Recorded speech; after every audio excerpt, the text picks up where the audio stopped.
ओम शांति। Good morning everyone. मैं आशा कालरा बाबा की आज एक और विषय के साथ आपके सामने हूँ और मेरा आज का विषय है मदद। हर इंसान किसी न किसी चीज़ में सक्षम है। हर एक के पास कुछ ना कुछ तो ज़्यादा है। तो जो हमारे पास ज़्यादा है हम उससे दूसरे की मदद कर सकते हैं। जो हमारे पास है हम उसका अगर थोड़ा सा हिस्सा भी दूसरों को देते हैं, उसकी सहायता करते हैं, तो दुआएं तो मिलती ही हैं, साथ में हमारे कर्म भी अच्छे हो जाते हैं। और जो हमारे पिछले कर्म खराब होते हैं ना, उन पर भी विराम लगता है, वो भी सुधरने लगते हैं। तो मैं आज एक छोटी सी कहानी आपको सुनाती हूँ। उस दिन सवेरे 8 बजे मैं अपने शहर से दूसरे शहर जाने के लिए निकला। मैं रेलवे स्टेशन पहुंचा, पर देरी से पहुंचने के कारण ट्रेन निकल चुकी थी। मेरे पास दोपहर की ट्रेन के अलावा कोई चारा नहीं था।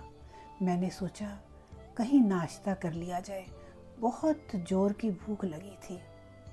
मैं होटल की ओर जा रहा था। अचानक रास्ते में मेरी नज़र फुटपाथ पर बैठे 2 बच्चों पर पड़ी।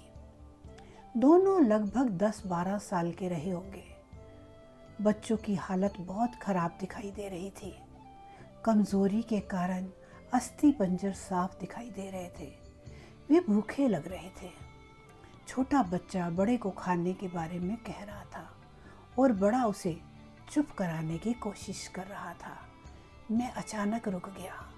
दौड़ती भागती जिंदगी में पैर ठहर से गए। जीवन को देख मेरा मन भर आया। सोचा उन्हें कुछ पैसे दे दिए जाएं। मैं उन्हें 10 रुपए देकर आगे बढ़ गया। तुरंत मेरे मन में एक विचार आया, कितना कंजूस हूं मैं। 10 रुपए का क्या मिलेगा? चाय तक ढंग से न मिलेगी। स्वयं पर शर्म आई। फिर वापस लौटा। मैंने बच्चों से कहा, कुछ खाओगे? बच्चे थोड़े असमंजस में पड़ गए। जी। मैंने कहा, बेटा मैं नाश्ता करने जा रहा हूँ, तुम भी कर लो। वे दोनों भूख के कारण तैयार हो गए। मेरे पीछे पीछे वो होटल में आ गए। उनके कपड़े गंदे होने से होटल वाले ने डांट दिया और भगाने लगा। मैंने कहा, भाई साहब उन्हें जो खाना है वो उन्हें दे दो, पैसे मैं दूंगा। होटल वाले ने आश्चर्य से मेरी ओर देखा। उसकी आंखों में उसके बर्ताव के लिए शर्म साफ दिखाई दी। बच्चों ने नाश्ता में मिठाई व लस्सी मांगी। सेल्फ सर्विस के कारण मैंने नाश्ता बच्चों को लेकर दिया। बच्चे जब खाने लगे उनके चेहरे की खुशी कुछ निराली ही थी। मैंने भी एक अजीब आत्म संतोष महसूस किया। मैंने बच्चों को कहा, अब जो मैंने तुम्हें पैसे दिए हैं उसमें 1 रुपए का शैम्पू लेकर हैंड पंप के पास नहा लेना और फिर दोपहर का खाना पास के मंदिर में चलने वाले लंगर में खा लेना। मैं नाश्ते के पैसे चुकाकर फिर अपनी दौड़ती दिनचर्या की ओर बढ़ निकला। वहाँ आसपास के लोग बड़े सम्मान के साथ देख रहे थे। होटल वाले के शब्द आदर में परिवर्तित हो चुके थे। मैं स्टेशन की ओर निकला। थोड़ा मन भारी लग रहा था। मन थोड़ा उनके बारे में सोचकर दुखी हो रहा था। रास्ते में मंदिर आया। मैंने मंदिर की ओर देखा और कहा, हे भगवान, आप कहाँ हो? इन बच्चों की ये हालत, ये भूख, आप कैसे चुप बैठ देख सकते हो? दूसरे ही क्षण मेरे मन में विचार आया, अभी तक जो उन्हें नाश्ता दे रहा था वो कौन था?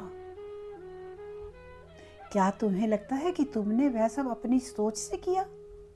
मैं स्तब्ध हो गया। मेरे सारे प्रश्न समाप्त हो गए। ऐसे लगा जैसे मैंने ईश्वर से बात की हो। मुझे समझ आ चुका था कि हम निमित्त मात्र हैं। उसके कार्यकलाप को वो ही जानता है, इसलिए वो महान है। भगवान हमें किसी की मदद करने के लिए तब ही भेजता है जब वो हमें इसके लायक समझता है। यह उसी की प्रेरणा होती है। किसी मदद को मना करना वैसा ही है जैसे भगवान के काम को मदद करना। तो उम्मीद है इस वीडियो से आप छोटी छोटी मदद जो शायद परमात्मा कहते हैं और हम उसको इग्नोर कर देते हैं, दिल कहता है, बुद्धि कहती है कि ये कर लो, लेकिन कहीं हम रुक जाते हैं। तो आज से नहीं रुकना। ये छोटी छोटी मदद जो है, ये उस परमात्मा का आदेश है और उद्देश्य उनके आदेश का हमें पालन करना ही है। तो जो प्राप्त है, सदा खुश रहिए, नित्य याद करो शिव परमात्मा को। ओम शांति।